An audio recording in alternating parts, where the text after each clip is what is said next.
Hi everybody. It's time for another Instagram live creative writing class.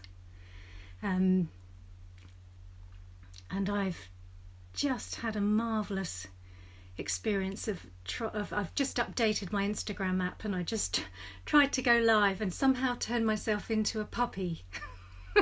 So I don't know what was going on there. But we're here, we've made it. Wave if you can see me and everything's all right. I always feel like when you update an app, weird things start to happen, but it seems that you're all joining me and we're all here for creative writing and it's all good. So I'm Lucy Atkins. I am the author of Magpie Lane, which has just come out, and I'm also the author of 3 other novels, mainly in the suspense thrillerish genre. And I'm a creative writing teacher at Oxford University, and I'm a book critic as well. In my spare time, I'm a book critic for the Sunday Times. So we're going to do, I don't know how many of you have not been before, how many of you are joining for the first time, but this I think is week 5. It's amazing how quickly these Fridays appear. So we have covered things like writing a crap first draft. We've covered how to motivate yourself and get yourself down to your desk and finding creative times of the day, things like that. So today I really want to talk about suspense, tension, why intrigue, all of these things, why they are important. Not just so you can probably tell from the cover of Magpie Lane that it is a bit of a dark book. It's got a sort of ghostly feel. It's a bit intriguing.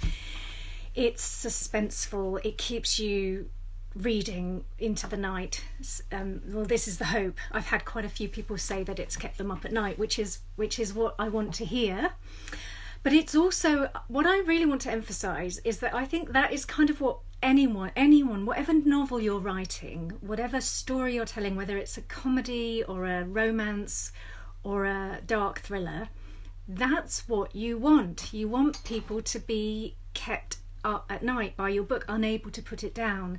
I mean, some of the books that I have found the most unable to put down in my life have been things like Tess of the D'Urbervilles, which is hardly a kind of rollicking suspense book. I'm just going to put my phone, tilt it slightly so that when you start to comment you won't have them over my face.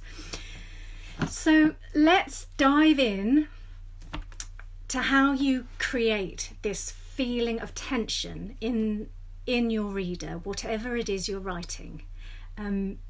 And this goes, I've just noticed a playwright friend of mine joining, and I would imagine that this goes for playwrights as well. It goes for anyone who's writing things that they want, screenwriters, things that you want people to be just swept away by, unable to stop reading. So we're going to get some concrete tips. I've got little notes to myself, and I think I've managed to come up with 6 steps that you could follow as you're writing or rewriting or drafting or looking at something you've written in the past. 6 steps that you can go through to try and inject this feeling of tension, suspense, the unputdownableness of a book. And so Sidney Pollack has said every story needs an element of suspense or it's lousy, and I agree with that. I think it's something that applies to every story, and whatever genre you're in, it's good books are powered by tension. They're powered by the reader becoming deeply engrossed and really caring about what happens. And so for me, this is because this is the way my psyche is built, but the most intriguing, suspenseful, tense things are really internal. They're the kind of creepy, slightly off, slightly uncomfortable, distressing feeling that something bad is going to happen, but you don't really know what it is and you don't know why you feel that way. I find that really compelling. That's what I like writing. But if you're thinking about suspense, you probably think things like Stephen King or Girl on the Train. Those kind of books are the ones that spring to mind. But actually, for me, I would say that one of the most gripping scenes that I can think of in the whole of English literature happens in Jane Austen's Persuasion, where, does anyone know that scene where Wentworth slips Anne a note, and it's a sort of passionate confessional note after he's been overhearing her talking to a mutual friend. So I just feel like that that just gets me, you know, I'm on the edge of my seat when that's happening. Nothing is actually happening in that scene, because it's all happening, it's all emotional, it's all happening under the surface. No one's actually even speaking, let alone moving. So the reason I'm telling you this is that I want you to understand that tension is not just about what happens. It's not just about the plot being really, really good and you thinking, oh, where are we going? You know, the police are chasing us or whatever. That's only a really tiny bit of writing suspense or tense fiction, and it might not be there at all. So in order to get this feeling that you're captivating your reader late into the night, you want it to seem effortless, and kind of in the really good books you read it, it's almost magical. You don't really know why you're obsessed with it, but you just are. And I want to get behind that magic. Like, let's unpick it a bit. So those of my lovely people who come and want to make lists, now is the time to get your pen out, because we're going to go through some steps. We're going to start with step 1. What I think you need to do is figure out where the tension actually lies in your book. And you may not know this if you're literally just starting your book, but once you've got a kind of rough, you know, sense of where you're going, or a rough draft or a plan or something, what I think can be really useful is for you to try and do an elevator pitch. So imagine that you are stuck in the elevator with a Hollywood producer, and she said to you, so what's your book about? And you've got until it gets to the 5th floor to tell her what your book is about. And that exercise, honestly try it. Give yourself, 30 seconds or a minute or whatever to do that, because it really, really crystallizes for you what your book is about. It crystallizes what the real tension is. If you're trying to sell that to somebody in a really short few sentences, that will get you to the nugget of tension in your book. And I think that can be a really useful a starting point. Step 2, I would say, is you want to be raising the stakes. And my friend Fanny Blake, who we've done some workshops together, and we've done a workshop together on tension, and she's just joined us. Hi, Fanny. Hopefully Fanny can kind of add some stuff if she feels that I am getting it all wrong. So yeah, step 2, raise the stakes. So an example of this I'm going to give you is from my first novel, The Missing One. When I wrote that novel, my agent, though I'd been through lots and lots of stages, got to the final stage, my agent thought, that's it, it's ready to send. She sent it to a handful of publishers, and the responses from them were all like, we really like the writing, we really like the setting, we really like the killer whales, but it just hasn't quite. And my agent is very experienced, and she's put the brakes on suddenly, and she came back to me and she said, Lucy, you've got to up the stakes. They all love it, but they don't love it enough. You've got to up the stakes to make this more tense. And I remember kind of standing in the kitchen with my husband, having a glass of wine, saying, what can I possibly do? I spent 5 years writing this. What can I possibly do to up the stakes? And in that draft of The Missing One, my main character was pregnant, and she didn't have a toddler. She had the baby was inside her. And my husband said to me, well, why don't you just get the baby out of her?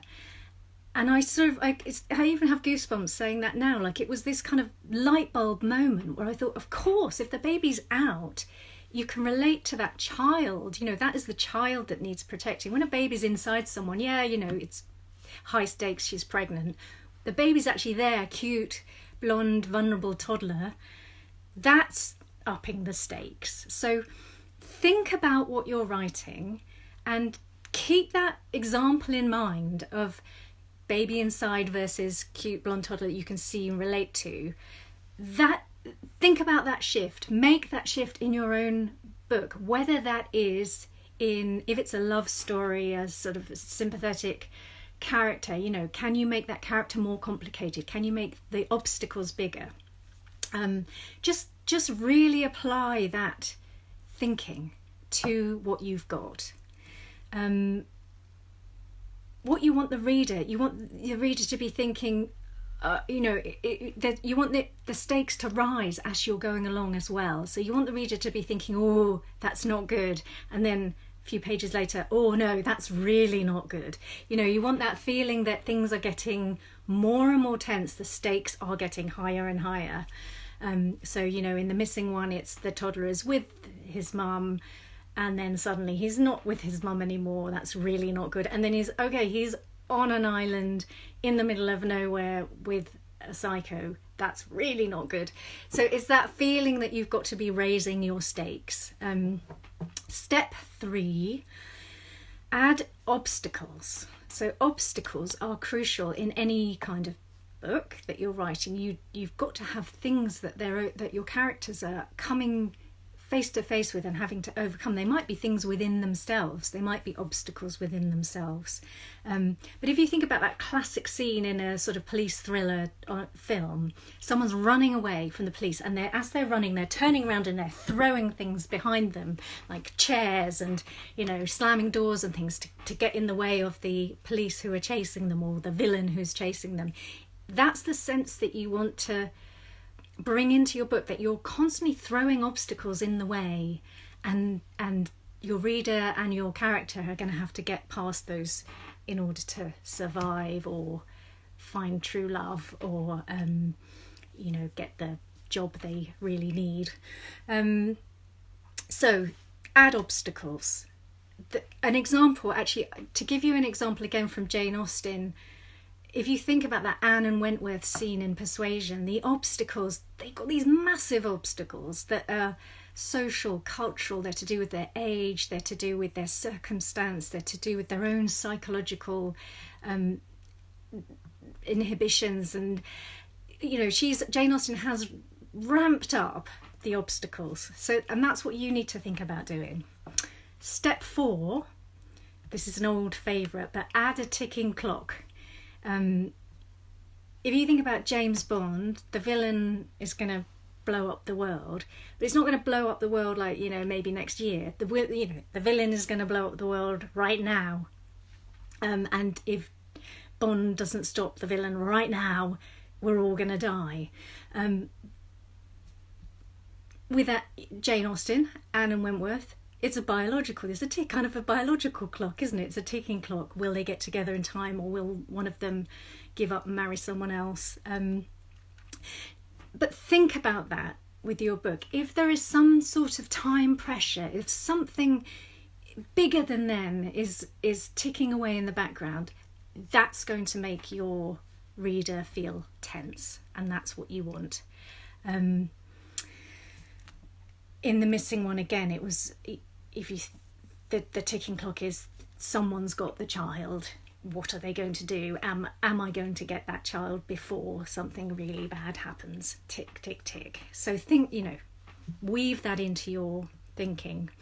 Step 5 is withhold information. I can't emphasize enough how this is crucial. The release of information in a novel is absolutely crucial to how much your reader wants to read on. If you dump them with a load of information at the beginning, A, it'll be boring, and B, they won't have enough questions. They won't be curious enough. You need to tease your reader along like that little trail of breadcrumbs in Hansel and Gretel. That's what you want to be doing. If you're withholding crucial information and hinting that crucial information exists, you're going to generate that sense of curiosity and intrigue, which is essential for suspense thrillers, but it's also suspenseful. It's also essential for literary fiction. your reader's got to have a reason to care and to keep turning the pages. So withhold information, offer hints, offer brief allusions to things, raise unanswered questions. If you do it too much and too clumsily, the reader will get pissed off with you and start to think that this, I'm just being manipulated. So it's a fine balance, but be mindful that is something that you've got to be in control of in any novel. I will answer. I know some people have asked some questions, and I'm going to scroll back and answer them in a minute. Am I banging on? It's because it's my specialist subject. I'm banging on, but we're nearly there. We're at step 6, which is my last step. There are loads of steps, but for the purposes of a 15-minute Instagram, this is what we're doing. We're doing with 6. So step 6, I would say, is really, really important. Add dilemmas. Your characters need to be faced with dilemmas of some sort, moral dilemmas, practical ones. If I take that tram, it might get delayed, and what I'm saying is big dilemmas and small dilemmas. These are little revving engines that keep readers caring and keep readers second guessing. So think about dilemmas. Think about what dilemmas have you got already? What dilemmas can you create? And before we start answering questions, I'm just going to say I've got 4 things that I think are worth, and there's probably about a million things you could avoid, but if I'm boiling it down for now, 4 things to avoid. Avoid unrealistic events or characters, because nothing punctures tension more than implausibility. If you think, oh, she'd never do that, or oh God, they'd never say that, or that would never happen, you're lost. It's all over. The tension just fizzles out.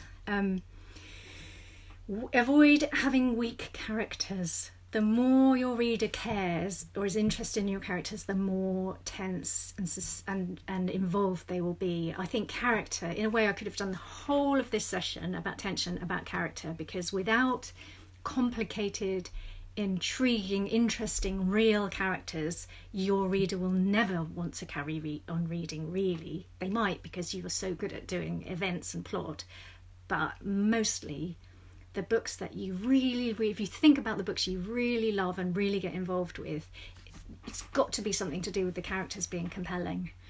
So avoid weak characters. Number 3, avoid waffle. If you are waffling and padding, your pace will be lost. Your reader will be likely to get bored. Your tension will go. It'll be gone. So what you want to do when you're editing and rewriting, you want to be asking yourself pretty much at every scene, what's this for? What am I doing in this scene? What am I doing in this paragraph? Why did that character say that? Did they need to say that? Does that bring us any further in our understanding, or does it move things on? So really think, particularly in that soggy middle we have discussed earlier, really think about that. Do not waffle. And number 4, don't do too many twists and turns. If you are writing in the suspense and thriller genre, you might be lured into thinking that it's all about twists and it's all about turns, surprising the reader by making something really unexpected happen. That can be really good sometimes, but if you do that too much, it just gets exhausting, and also you just feel like the writer's sort of showing off, or again manipulating you. And the minute the reader starts to think things like this, you've lost them, you've lost the tension.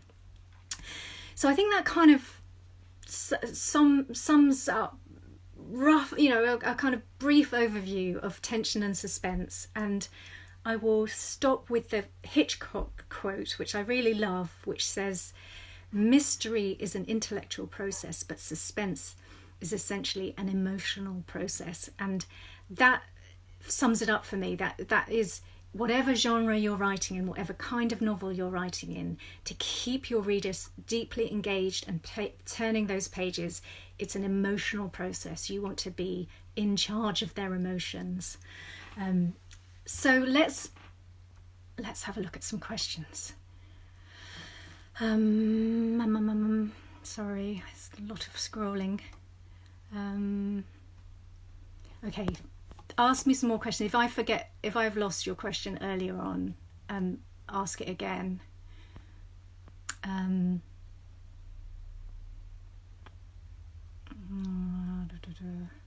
How do you make characters likeable when you also want them to be complex? I think we could almost do a whole session on character, because I think this is a big thing. I, maybe controversially, don't really care about whether my characters are likeable, because I think if you make them too likeable, they become uninteresting, and you want to care about them. That's what that Hitchcock quote about emotional investment. You have to care very deeply about what's happening, and you have to be really compelled by them and really curious. But I don't think you have to necessarily like them.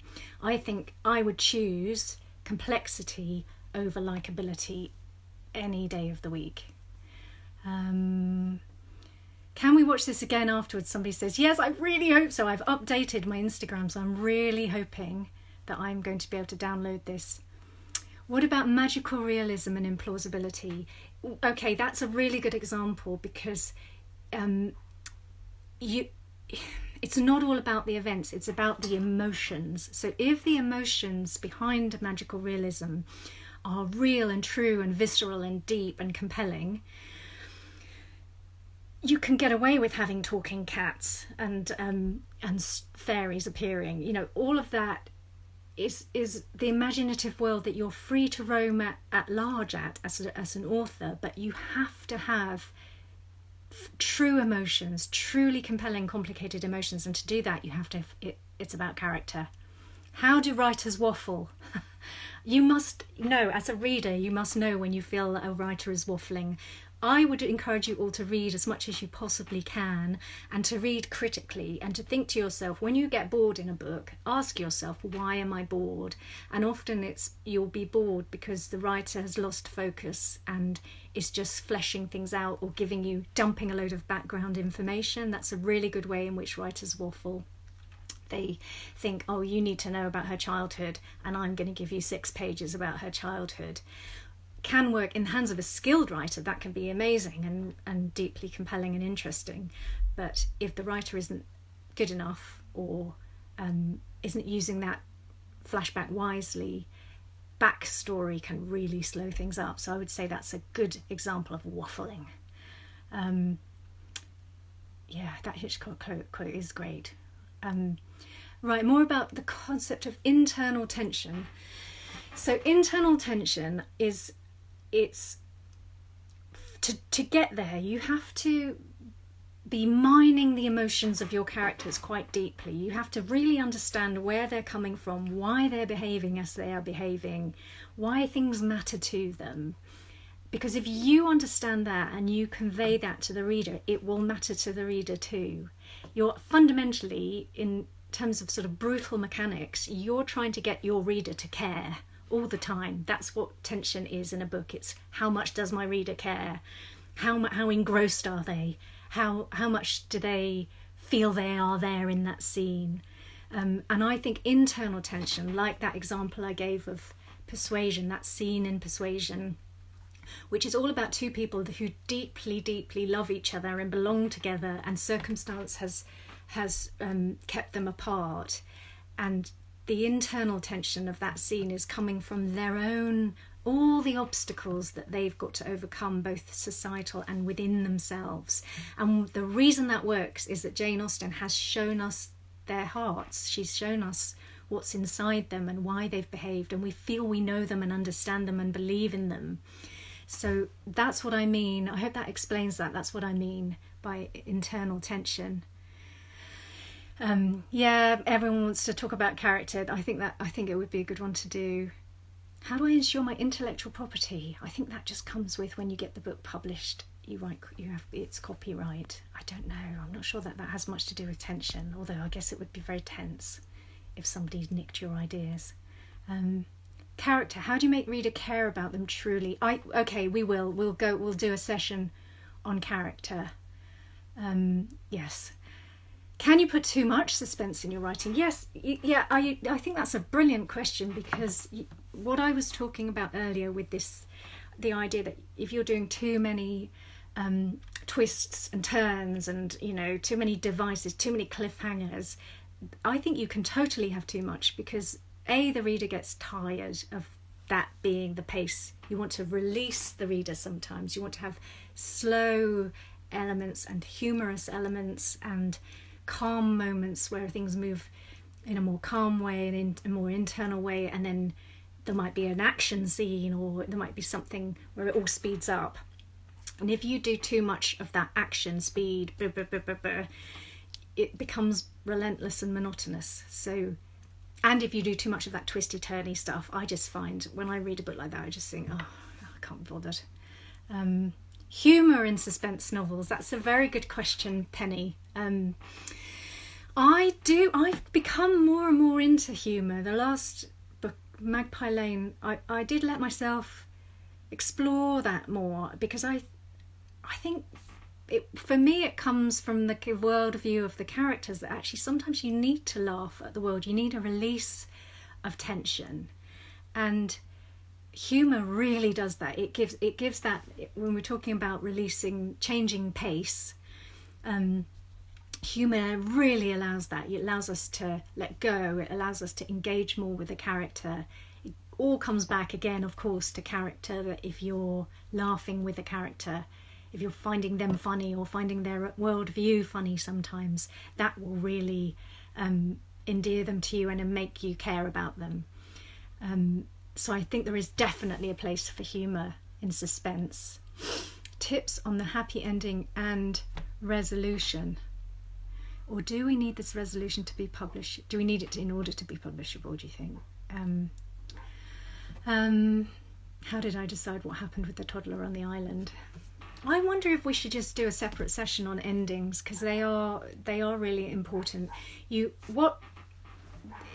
think it's worth thinking about the mechanics of suspense. What is happening if we're talking now about the suspense genre? What is happening when a reader reads suspense novels is that they are constantly predicting, getting new information, recalibrating, predicting again, getting new information, recalibrating, predicting, and they're propelled by the feeling and the expectation that ultimately they'll get a lovely sense of resolution, where it might not be a happy ending, it might not be all the ends tied up, but it will give them some sense that they've come to a point where things have all come together. They now understand things, they've got all the information. And that actually, people have studied this, psychologists have studied this. There is actually literally a dopamine release in the brain when that happens. That's why we want suspense and we want those endings. I don't really like a very neat sort of, very dictatorial, neat ending. I quite like endings where I can envisage what happens for myself afterwards and feeling like the story carries on. So I think that's for me, that's important, but other people might have different expectations or ideas. Jodie, love the tension in The Night Visitor. What's your opinion on red herrings? Yes, red herrings, I think they fall into the category of twists and turns that it's really quite useful to have in suspense fiction and thrillers and things. It's quite useful to have some very subtly done red herrings where you're really believing that it's this, and it's just what I've just described about that predictive and recalibrating process that's happening in the reader's brain. You need to give the reader things to think about. It's like giving a puppy things to chew on. The reader wants that. They want, their brain wants to be engaged with, oh, is that what that is? Oh, that must have, and sometimes you can use a red herring there. Gosh, we've got lots of questions. So resolution, end of Magpie Lane. Yeah, the end of Magpie Lane is what I was talking about, that I wanted that feeling that you believe that the characters have a life afterwards. Okay, I think we are now at an end. Thank you for joining me. It's great to have all these questions. I really think it's more interesting when when you're asking me things and we're talking like that, lots of things come up there. And I think maybe we should just do a session next week on character, if that sounds like a sensible thing. And we can always talk about suspense more because it's so important generally. We can keep talking about that. But thank you for joining me. I'm now going to attempt to save this, which hasn't worked so far, but I'm going to try. And have a good week, and I'll see you all next week. Oh, and by the way, I've put up some stuff on my website. It's www.lucyatkins.com, and I've got some stuff from last week. I put up a bit of writing about crap first drafts, and there's other stuff on there about finding literary agents and things like that. So if you want to go there, that might be helpful. Okay, thanks for coming. Bye.